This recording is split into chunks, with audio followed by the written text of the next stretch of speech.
คุณผู้ชมคะจากรถบนท้องถนนพานั่งเรือลงน้ำกันบ้างค่ะเตรียมตัวกันให้พร้อมนะคะเพราะว่าสมัยก่อนหรือว่าตอนนี้เนี่ยนั่งเรือแต่ละทีก็ต้องกลัวใช่ไหมว่าเดี๋ยวน้ำจะกระเด็นกลัวว่าโอ้โหเดี๋ยวลมจะโกรกบ้างตอนนี้ต้องเปลี่ยนใหม่แล้วนะคะเพราะว่าจะมีเรือด่วนเจ้าพระยาแบบมิติใหม่เป็นเรือติดแอร์ค่ะเตรียมพร้อมที่จะให้บริการช่วงเดือนมีนาคมแล้วล่ะค่ะนี่ค่ะนี่เป็นสภาพเรือนะที่เราเคยเห็นกันทุกวันนี้ก็จะเป็นเรือแบบ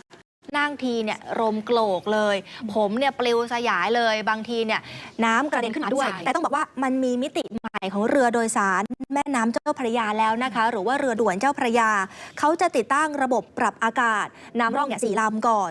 ต้นทุนเฉลี่ยลำละประมาณ30 ล้านบาทซึ่งเรือโดยสารโฉมใหม่นี้นะคะเป็นแบบแคทมาแรนหรือว่าเป็นแบบใบแบบเรือแคนูนนะคะซึ่งลำตัวคู่ขนานกว้าง 7 เมตรยาว 24 เมตรจะช่วยลดอาการโคลงเคลงของเรือด้วยล่ะค่ะแล้วก็จะมีระบบขับเคลื่อน2 ชุดช่วยให้มีความคล่องตัวในการบังคับแล้วก็นำเรือเข้าจอดเทียบท่าได้สะดวกคือแต่ก่อนเนี่ยนั่งเรือเวลาจอดเทียบท่าทีโอ้โหต้องจับไว้ให้มั่นนะเพราะว่าเดี๋ยวจะล้มกันได้พอมีระบบนี้มาก็จะช่วยให้จอดเทียบท่าสะดวกขึ้นด้วยส่วนวัสดุของเรือนะคะจะทำด้วยอลูมิเนียมน้ำหนักเบาแล้วก็สร้างคลื่นน้อยไม่ส่งผลกระทบต่อสิ่งแวดล้อมแล้วก็ประหยัดพลังงานด้วยนี่คือโฉมหน้าคร่าวๆของเรือติดแอร์รุ่นใหม่ที่จะมีผลบังคับใช้ที่จะเริ่มให้บริการในเดือนมีนาคมนะคะเรื่องนี้นายเจริญพรเจริญธรรมกรรมการผู้จัดการบริษัทเรือด่วนเจ้าพระยาบอกว่าจะเปิดบริการเรือโฉมใหม่วันที่1 มีนาคมค่ะเปิดเนี่ยนำร่อง2 ลำก่อนนะคะจากเดิมตั้งเป้าว่าจะแล้วเสร็จในช่วงสิ้นปี62แล้วก็เปิดให้บริการช่วงต้นปี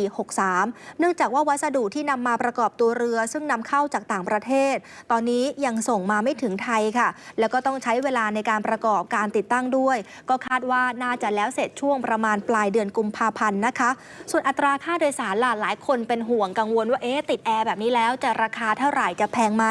ล่าสุดมีการเคาะแล้วนะคะว่าอัตราค่าโดยสาร50 บาทตลอดเส้นทางค่ะแล้วเรือ1 ลำเนี่ยสามารถรองรับผู้โดยสารได้200 คนต่อลำด้วยกันทั้งนี้เขาก็ยอมรับนะคะว่าค่าบริการเนี่ยอาจจะสูงกว่าเดิมคือแต่ก่อนเนี่ยเก็บตลอดสาย20 บาทอันนี้เก็บเพิ่มมาเป็น50 บาทแต่ว่าที่เก็บเพิ่มมาเพราะว่าต้นทุนมันก็สูงขึ้นด้วยการบริการก็ดีขึ้นด้วยนะคะซึ่งก็ถือว่าเป็นอีก1 ทางเลือกของนักท่องเที่ยวแล้วก็ประชาชนที่ใช้สัญจรทางเรือทุกวันค่ะเบื้องต้นนะคะเรือโฉมใหม่นี้จะจอดในท่าเรือที่เชื่อมต่อกับรถไฟฟ้าแล้วก็แหล่งท่องเที่ยวสำคัญ8 แห่งด้วยกันอย่างเช่นท่าเรือสาทรที่เชื่อมต่อกับรถไฟฟ้า BTS ท่าเรือราชินีและท่าเรือบางโพ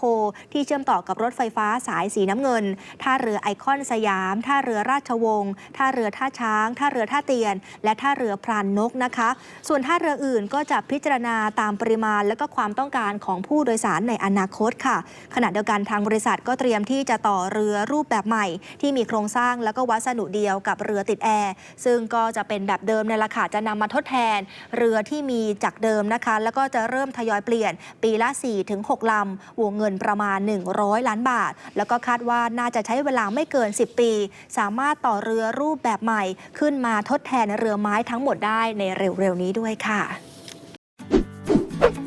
กดติดตามและกดกระดิ่งแจ้งเตือนจะได้ไม่พลาดคลิปใหม่ๆจากดิว18กันนะคะ